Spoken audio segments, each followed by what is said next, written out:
Today's topic is, what should I be looking for? This is talking about someone who's looking to get married. What should they be looking for in a match?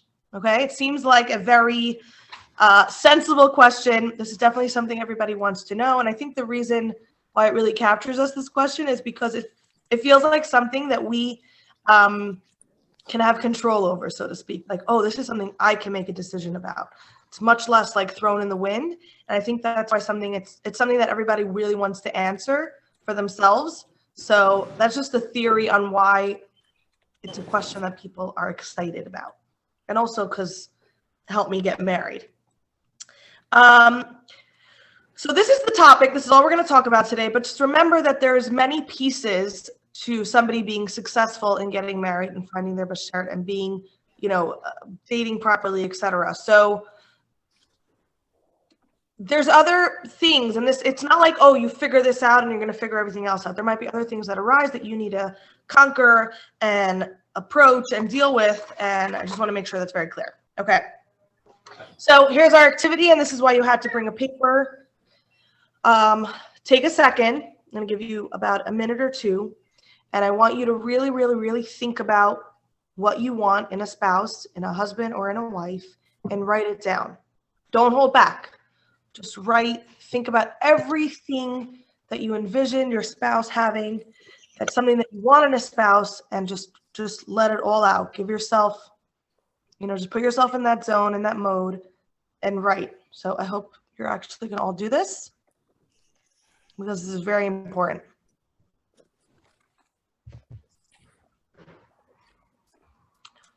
Whoever is not on camera, I cannot tell if you are doing the activity, but you better be. So you're writing down, don't hold back, everything that you want in a spouse. Put on a timer and make this fun.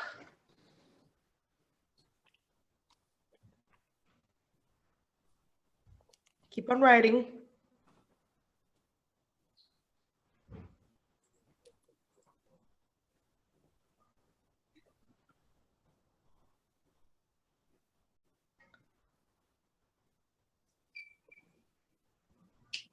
Okay, 30 seconds, but keep on going. Use all the time. Devora, give us one more minute. Good, I like it. I like the way you're thinking. I'm adding time.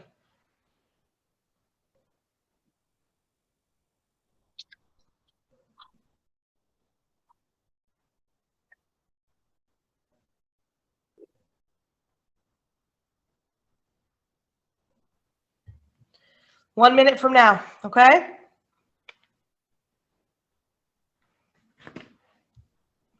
How you doing, Nick? Let's see who else joined us. Hi, Maya. Hi, Sandy. It's another Sarah. Hi, Rachel, Rachel. Okay. You concentrate. 36 seconds left.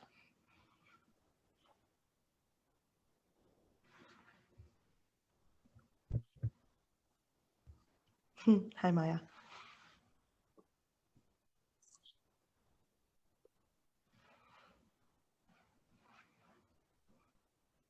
Spelling mistakes are okay on this paper. 12 seconds. If you don't finish, that's okay. Just do the best you can.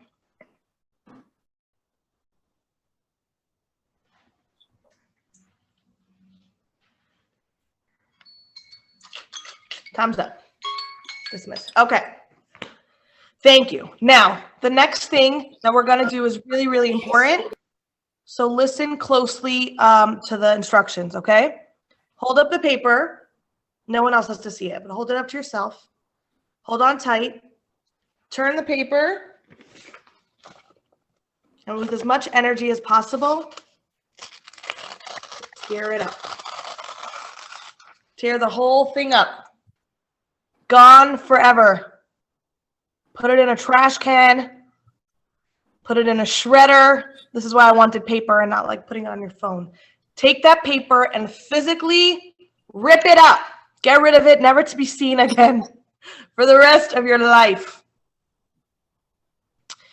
There's a very famous story, which I love to share, about a young girl who was orphaned, and this was in the early years of the Rebbe's leadership. So on a technical standpoint, there was more time for the Rebbe to really, obviously he always cared for every Jew, but there was a time when he was able to like literally give more time and have conversations with people. So he took an interest in this girl to make sure that, you know, she would have everything she'd need.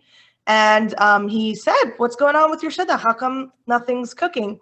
And you know, she said this, she said that. So the Rebbe said, "Well, what are you looking for?" And she went on, and she probably wrote a list that some of you just wrote. And the Rebbe chuckled, and he said, "It looks like you're looking to marry more than one person." So we all have the tendency to create an image, right? It's like almost like a sketchbook in our mind of this perfect person that we want to marry. And the fact is, you're never going to marry that person. Why? Because that person doesn't exist. The person that we make up in our head, this, you know, oh, like my type, this idea, this vision, that doesn't exist, because that's your imagination. Your imagination is a beautiful thing, but use it to write books, not to depict something that you hope is going to manifest in real life, in the form of somebody else. So I ripped out my notes now. I have to see if I can put them back together. Now, this is a really good thing, the fact that you realize that this fake person doesn't exist, because you don't want to marry a fake person. You want to marry a real person. You also don't want to marry someone who's perfect, because guess what? You're not perfect. That would be really, really hard to be married to someone that's perfect. Also, that wouldn't be a human, right? Like we get that, I think, intellectually, that we want to marry humans, and humans by default are not perfect. But do we really get that? So let go of that whole perfect, of that facade. Okay, so I am going to talk about what you should be looking for and what should be on that list. A lot more items than I think you would have written. But first, I want to say, if I'm basically saying that you're not going to marry somebody perfect, you're not going to marry somebody that the person that you're envisioning, why should I even have a list in the first place? Why should we even go on with this conversation of figuring out who we should marry? So really, it's from a very technical and practical standpoint. We want this to be successful, right? We want to search, we're looking for something, we want to identify it so that we can marry. You need a little bit of structure, right? Let's say somebody's looking for a job. It's much easier to find that job if they know what realm, what type of field, what they're good at, what experience they have. You need some kind of structure, some kind of parameter, so that you're not just throwing, yourself to the wind, but there's a little bit of it's a very practical thing to do. And then the other thing, which is the exact same reason, is hopefully you're seeking out other people's help. You're saying, "Hey, Devora, hey, Rabbi, hey, this friend, hey, that friend, hey, this person. If you think of anybody for me, please let me know." Usually the next question will be, "Well, what are you looking for?" So give them parameters, age range, and the values and the character traits and the lifestyle, which we'll get into in a second, that they can help you find that person too. But what's really, really important is that we're going to create a list. We're going to have a thing, but it has to be fluid, okay? Nothing that you're going to write down on paper is necessarily going to be forever what you want. Hopefully you won't have to think about this again in a few months' time. But in general, like, a lot of people thought something was really important to them. That's okay. They got the check from someone who approved it, validated. And then a few months later, or a year or two later, they realize, you know what? I have no idea why I put that on the list. Not necessary. Great, no problem. Switch that off. The only things that are forever going to be unbudged from your list are that you're marrying Jewish and that you're marrying either a male or a female. Pretty much everything else is fluid, can be changed. And then, okay.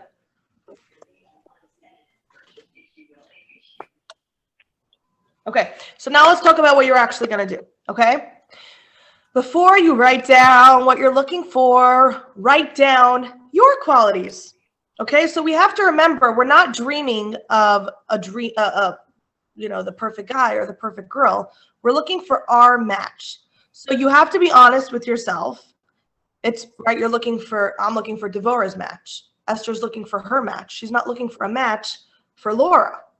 And Nick's looking for his match. He's not looking for a match for Michael. So you have to know who you are.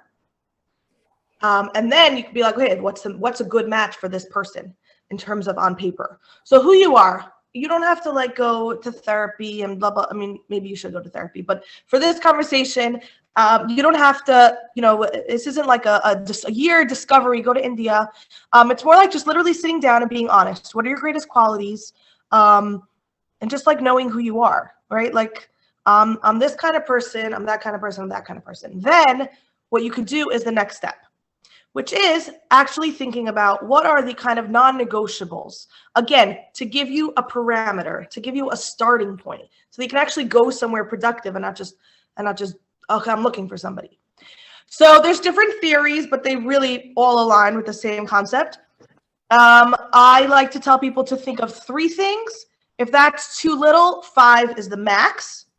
Another book I read, they say 4 and 4. So they basically merge these 2 ideas together where they say, write down 4 of your greatest qualities and write down 4 qualities that you're looking for.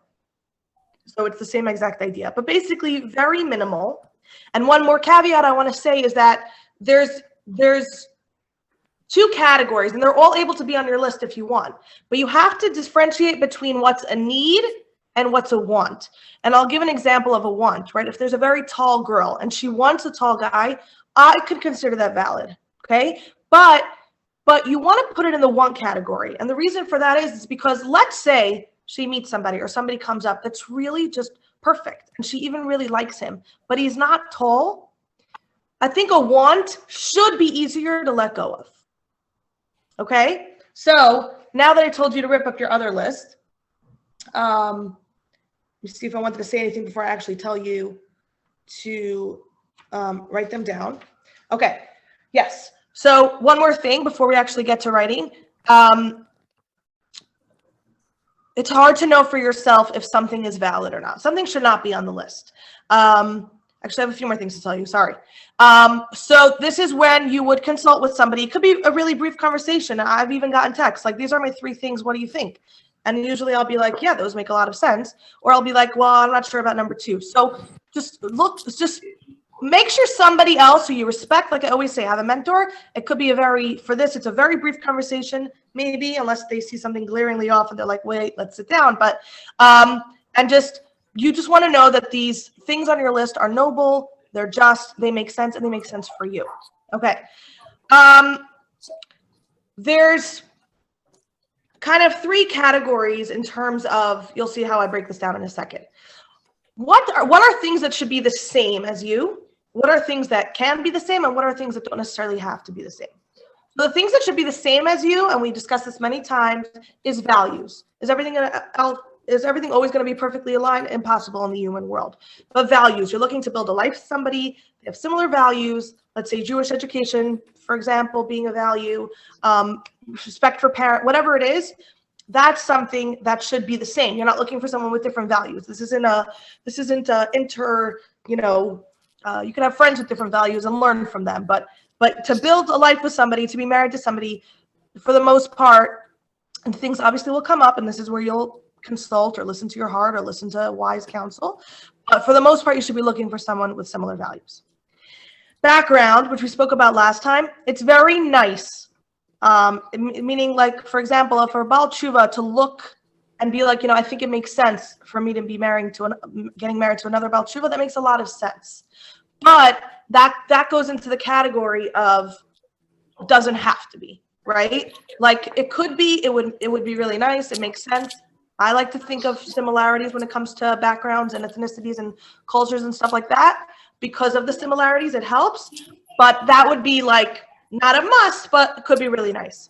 Now, when it comes to personalities, this is obviously the most tricky because we think we like certain personalities. We think we don't like other certain personalities. We think we need somebody just like us. There's also so many nuances in personality. So it's hard to really, when it comes to personality, you really be honest with yourself. You have no idea what kind of personality you're going to end up with. And that's totally fine. That being said, when you're thinking about your list and you're thinking about who you think might make sense to end up with, realize that when it comes to personalities, you do not have to be the same. Really, really not. The other thing you do not have to be the same about is interests. Interest is different than values. If somebody loves hiking and the other person does not, that's totally fine. And if you like different types of movies, that's totally fine. Is it great to have something that you both can bond over? Sure. I'm not saying it's a bad thing. It's fantastic if you both like to run or whatever it is, but that is not a deal breaker at all. Back to the personality thing. Realize one thing you should be very honest with yourself is if you have an extreme in your personality, right? I pay a lot of attention to this. Whenever somebody has an extreme in their personality, I always see that their spouse ends up having the opposite extreme. If there's something that's an extreme, some people are not extreme. Let's say somebody's extremely loud. Okay, we're not talking about good, bad here. There's no such thing. Personalities, Hashem made us all, we're rainbows of personalities. If you are really, really, really loud, there's not only a high chance, but highly recommended for the sake of balance that you marry someone who's more reserved, or whatever word you want to use, right? Sometimes people seem quiet in a crowd, and then and then they're really not quiet. So realize that if you have an extreme in your personality, the idea of personalities opposites attract. I don't think it's a rule that you have to go by, but there's a reason why that's a common thing that's expressed, because sometimes the opposite, or at least different, is a good thing. So in your list, you could put a character trait, and I think the things that are the most used are kind, thoughtful, whatever word you want to use, and sense of humor. Those are things that are very commonly looked for. Totally, totally noble choices. Remembering that everyone has different types of kind and different types of senses of humor. But so you could put things personality-wise, but like sometimes it might be something very specific, and that you might need somebody else to point that out. So just don't think that personalities have to be the same. And also sometimes you actually might need the opposite of what you have. Someone's background noise, please make sure you're mute. Thank you, until we're open for questions. Okay. So we're going to do a couple things now at the same time, whatever talks to you. If you have the mind space now to write down your things, and it's something, again, it's fluid. You can change your mind. You can ponder over it. But it's good. Right now, we're here. We're talking about it. Write down what your things are. Minimum 3, maximum 5. And I would love, if you're comfortable, putting in the chat, because I don't want too many voices, things that you think doesn't have to necessarily be yours, but there's 2 categories: things that you think would be noble. I like that word, noble, to have on your list, or things that would be ridiculous to have on your list. And because then we could just talk about if we agree with that or not. So if you want to share things that you think would make sense to be on your list or on somebody else, like just on a list, and things that you think would totally be ludicrous, because obviously I have my opinions, but I want to hear yours. If we talk it out, it's better. Who's going to be the first one? Let's start with ridiculous. It's more fun. What would be something completely stupid? You'd smack the other person if they said, this is something that's non-negotiable. I must marry somebody with this trait. Nancy, I know you have something to say. I'm teasing.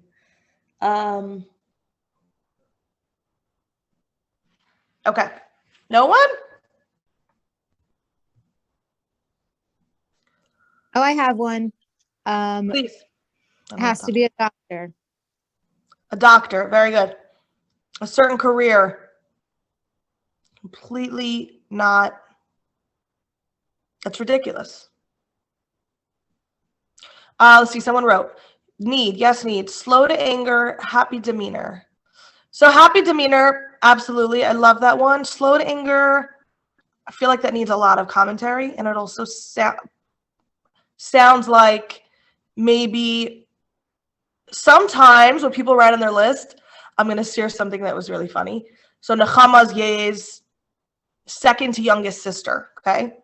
And my husband's second to youngest sister. And when she started dating, and we were having this conversation, what are you looking for? Without saying it, she basically went through all of her brothers-in-law, basically all of her sister's husbands. It was like, well, I don't want this, and I don't want that. I'm like, oh, you don't want this guy? Like, I said all their names, and she laughed. Like, so very often we're reflecting on other people's relationships, whether it's our sibling that married somebody or our parent that married somebody, and we don't want what they have. So that could be a good thing because you were made aware of something that you could introduce into your life. But it also could be like, it's not the only paradigm in the world, like, you know? So it seems like slow to anger might be a reaction to something else you've noticed in the world. I like it. I like the trait. If it was a one-on-one conversation, we would talk about it more. Certain hair color, absolutely ridiculous. Anything looks-wise, honestly. Guys, looks. looks. They're nice, but they're not important. Vegan. Well, I get that was like up for debate. That's up for debate. It I depends. love it. I love it. Well, let's hear anyone's take on that. Is vegan a valid thing or not? And not specifically vegan. There's like gluten free, like just Right, like food diet, yeah, dietary lifestyles. Hi, guys. Sarah. Yeah. As a vegan or a pescatarian, would you like my honest opinion? Yes, because you are talking from someone with experience. So, you know, I'm a nice Ashkenazi girl. Some of these Persian guys joke that I would never be a match because I can't cook, supposedly. I can cook things. I find that it can be just an extra add-on. Like, I've met guys that they eat the same things I eat. And it's just it's a life, I would say it's a lifestyle comparison that maybe if you're doing like a checklist, it's certainly a positive and they'll appreciate you more. If I'm not making meat, they'd be like, oh, I want meat, my mother's meat. And then it's like a point of contention. It's not a deal breaker, but if you share that similarity, it's just nice. I actually agree. I would put it, remember how I said like backgrounds, like it's nice if there's similar backgrounds, but not necessary. I would put this like right below that. Like same idea. There is something about the way you eat and the way you cook, which is a big part of our life. Let's be honest. It's different than like a movie style choice. You know what I mean? So definitely not a deal breaker, but it would be helpful for similar lifestyles. That's what I would say. Anyone else want to argue or add to that point?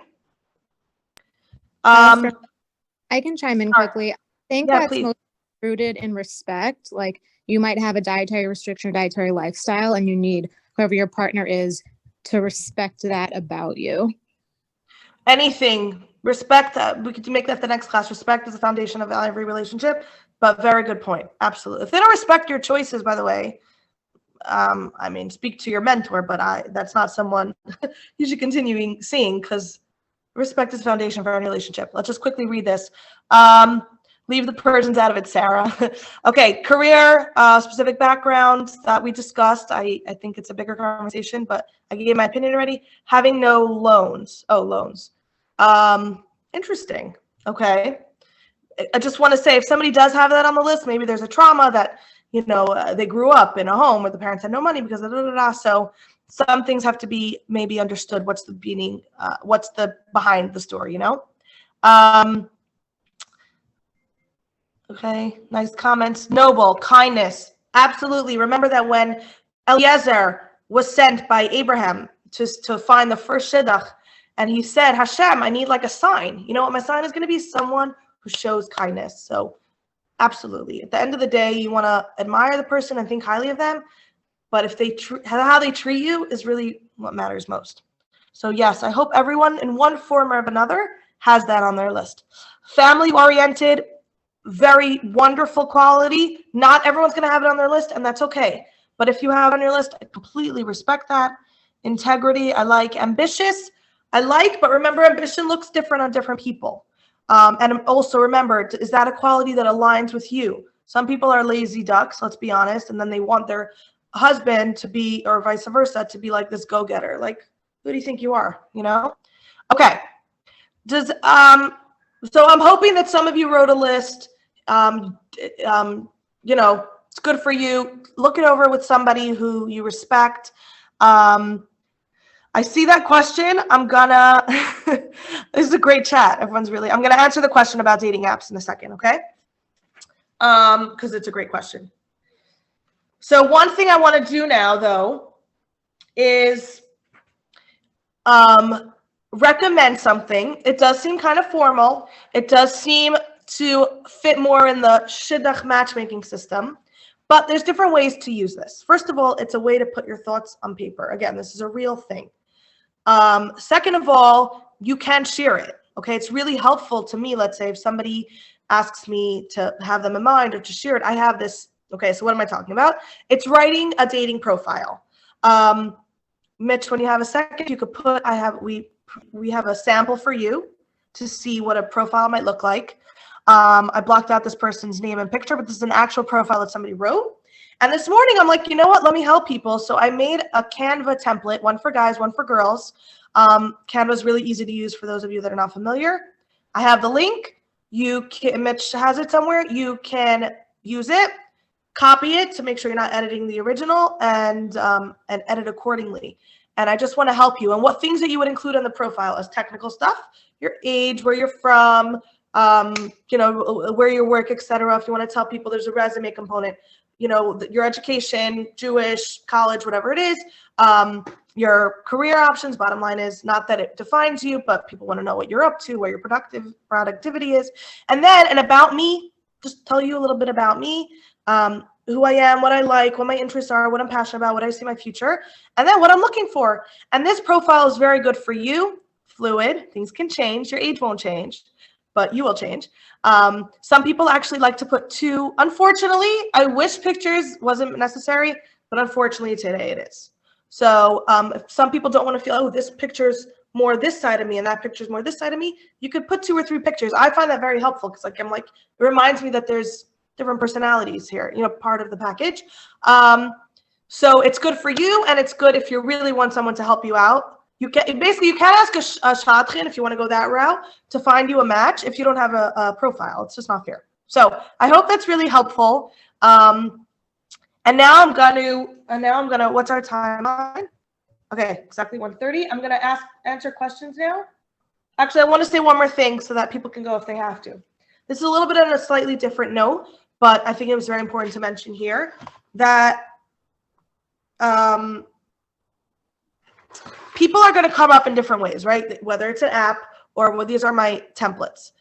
They're Photoshop, like they're stock photos, if anyone's wondering who that cute guy is.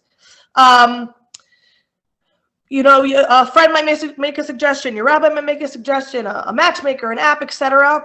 If it's a priority, certain things that I'm hearing a lot, and that's why I want to address it, shouldn't be factors. Like, well, I'm actually friends with this person. I don't want to ruin our relationship. They're in our community. It can affect the dynamic. I know the brother, sister's mother. Sometimes things are a little more awkward. I know people where they went out with a brother, whatever, that guy ended up getting married, and a few years later, his brother came up. So you have right to pause, but like it shouldn't be dismissed on that alone or for other reasons. So especially in our community, obviously it's something I get a lot. They don't want to ruin, they don't want to, I get it. It might end up awkward, that's true. But if you want to get married and this person, maybe do a little extra research. But if this person could really be your potential b'sher, don't let those things go away. Okay, that's what I had to share. Now let's go to questions. Hi, can you share your thoughts on dating apps? Do you have any other suggestions to meet compatible Jewish mates outside of the dating apps? My opinion on dating apps is that it's the modern day matchmaker and can potentially be fantastic. I know dozens of couples that have met on dating apps and are wonderful, wonderful people and wonderful matches. I will acknowledge that some people have horror stories. I will acknowledge that some people lie, et cetera, et cetera. Maybe there's an art to sifting through the dating apps way, but it is like people always talk about algorithms. I'm not going to come up with a better algorithm. There's ones out there. And by the way, if you don't like the Jewish apps, on the other apps, I can't keep track of all the ones that are out there. You can filter Jewish. And by the way, there's who told me this, that in their like main description or whatever, it said looking for someone who keeps Shabbos. So even though it wasn't a Jewish app, it was right away like obvious that this is something that's important to them. Other ways of Jewish mates. So events are tricky. I always tell people whenever you come to like a big event, especially, don't have the objective of meeting somebody because then you won't be yourself. But it's a good place to network, not like, oh, help me, I need to get married, but get to know people. When you're around and people see you, you're just more in their face in a good way, like you become relevant in terms of thinking of ideas. And then, yes, you have to be a little forward. It doesn't have to be at that Shabbos dinner, but if you strike up a conversation with somebody, same gender or not, you can ask them, like, by the way, if you ever think of anyone, I even wrote out a profile, it could be helpful to you. And anyone that you want to ask, please do put yourself out there in a good way. They'll only respect you for it. And having the profile will really help you and them. Thank you for joining. What do you think about people who aren't religious having a shidduch profile? I feel like it's set for a specific target population, as well as who would you be sending them to? Again, do it for yourself for starters. And then if you see if it ever comes up in conversation and it's helpful, especially if you're approaching, even if you're not like going to a formal shadchan, but if you're asking your rabbi or rebbitzin, that would be a good place for that. What do you think about people? Oh, same question. Okay. Anybody want to be vocal or say anything? This is your chance.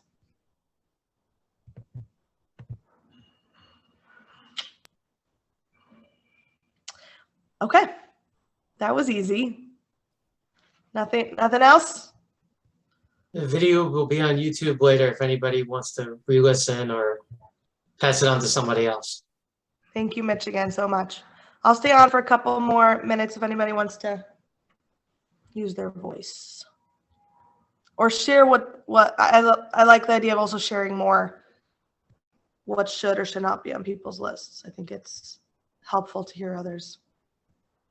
But regardless, have an amazing day. And I can't wait to dance at your wedding. There's a dating class actually starting on Sundays during brunch. Yes. Not by me, just so you should know. But I'm sure it's going to be amazing.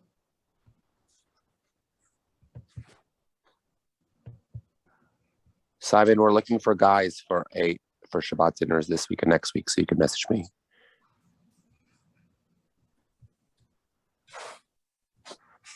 All right. I'm going to bid you all farewell. Thank you for joining and stay in touch. Thank you. Bye.